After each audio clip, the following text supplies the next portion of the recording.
తల్లిదండ్రులకి మీరు తమ పాఠశాల విద్యార్థిని 5వ తరగతి లావణ్య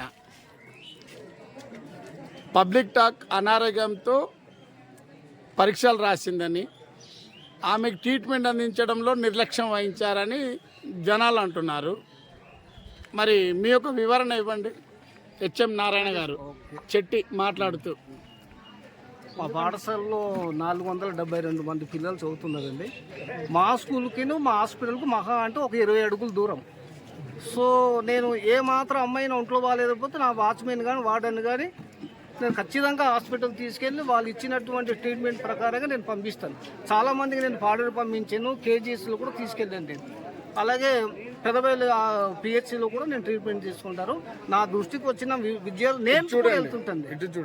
నేను కూడా హాస్పిటల్ తీసుకెళ్ళి చాలా తక్కువ మందికి, చాలా ఎక్కువ మంది, నేను వచ్చింది కూడా ఒక 9 నెలలు అయింది అక్కడ. నా దృష్టిలో ఏ అమ్మాయికి బాగాలేకపోయినా నేను ఖచ్చితంగా తీసుకెళ్తాను. నా చేతిలో డబ్బులు కూడా చాలా మందికి పెట్టి ఉన్నాను నేను. సో విద్యార్థులకు నేను కూడా గిరిజనుడు వచ్చాము కాబట్టి నాకు బాగా తెలుసు. ఇలాంటివి నా 32 ఇయర్స్లో సర్వీస్.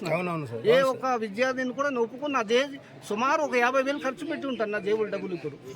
సో నేను అలాగ ఆశించాను. గవర్నమెంట్ వస్తుందా లేదా కాదు కానీ నా ఫ్యామిలీ పరంగా నా పిల్లలు, నా స్కూల్ పిల్లలు నా పిల్లలే. నాకు కూడా అమ్మాయిలు ఉన్నారని తెలుసు. నేను చాలా మంది చెప్తుంటాను నేను.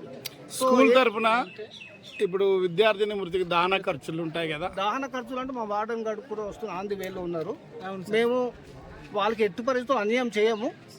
మాకు కూడా కలిగింది మేము ఇస్తాం, తప్పేం లేదు కదా. విషయం సార్, అంటే మీరు చెక్ రిజిస్టర్ కానీ అంటే మీ యొక్క స్కూల్లో మెడికల్ రిజిస్టర్ మాకు కంపల్సరీగా ఇస్తాండి.